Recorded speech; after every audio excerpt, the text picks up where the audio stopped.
Okay, so I want to talk just very briefly about the structure of ionic solids and salt crystals, just more conceptual, qualitative examples. And this is another thing of chemistry that I just find so amazing, that we can observe something on the big scale and shrink it all the way down to the size of atoms and still see the same thing. Okay, so for example, here is a picture of sodium chloride. And now you can see that our lattice is getting a little bit more complicated. So the chlorines, as you'll notice, adopt an FCC orientation, right? So if we look at each one of these green atoms, we can see there's one on each of the corners there. And then you can see there's a half of a chlorine atom on each face. And now, because those sodium pluses are so much smaller than the chlorides, they do a nice job fitting in between all of those holes, okay? And so if I, for example, pick on this one right here, I can see 1, 2, 3, 4 atoms right there. So that would be a tetrahedral hole, okay? Or excuse me, sorry, when we stack other things on top of it, there's going to be 1, 2, 3, 4, 5, 6. So that would actually make an octahedral hole. Apologies. I'm not going to hold you too responsible for recognizing the difference between those hole types. Okay. Importantly, is we can make a lovely cubic unit cell out of this thing. And because these positives and negative charges are held so strongly together when they're close, this makes ionic solids very brittle.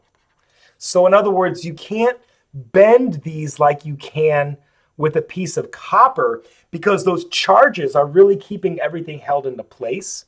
So what happens instead is they crack. So we'll say crack or break when manipulated. Okay, so I can manipulate a lovely piece of copper and bend it nearly however I want. If I tried to do that on an ionic solid, it's just going to crack. And if you notice on these pictures, it actually cracks in a pattern that's similar to its unit cell. So here is a microscope zoom in. So I'll say this is an optical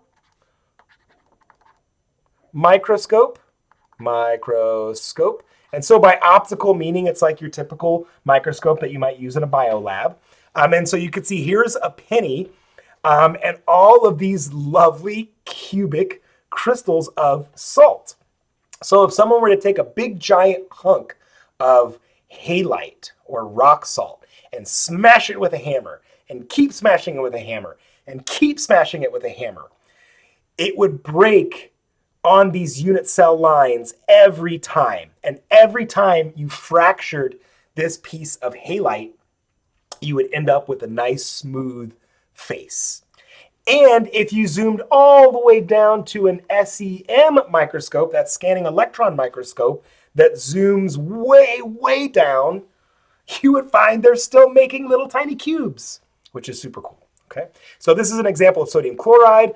We can also look at other beautiful examples. So those of you that are geologists, this is like the stuff that maybe you might get into if you're into mineralogy. So here's zinc sulfide. And zinc sulfide actually adopts this lovely hexagonal pattern. It's showing you here a cubic unit cell here, but you can see that it's got these slit planes that are indicative of the hexagonal unit cell. And as a result, you get these lovely kind of hexagonal crystal faces. Or another one here, here's calcium fluoride, and this would just be another variant of halide rock salt. And not only can you tell that it's this beautiful purple color, so sodium chloride is clear or colorless, calcium fluoride is this lovely purple color. If you notice here, right, look at these faces where this crystal has been scored, it's almost atomically smooth, which is amazing, right? It fractures based on its crystal structure, okay? And so the last thing I'll say about ionic compounds, in the same way that we can do calculations on our solids based on knowledge of the unit cell or the radii, we can do the same thing for ionic solids and salt crystals. So for example, if I look at something like sodium fluoride, very similar to sodium chloride, we can see the average bond distance. So I'll say that's like the bond distance between cation and anion.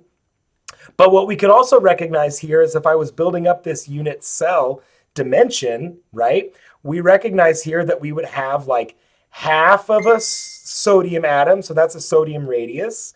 Then we would have a full chlorine diameter, so fluorine rather, excuse me, so 2 fluorine radii.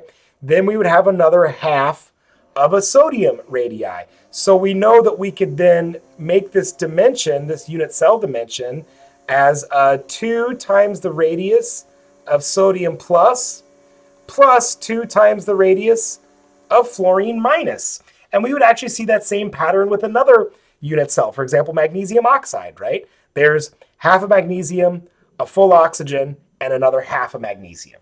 So once again, that allows us to make quantitative calculations with just knowledge of the crystal's bulk properties.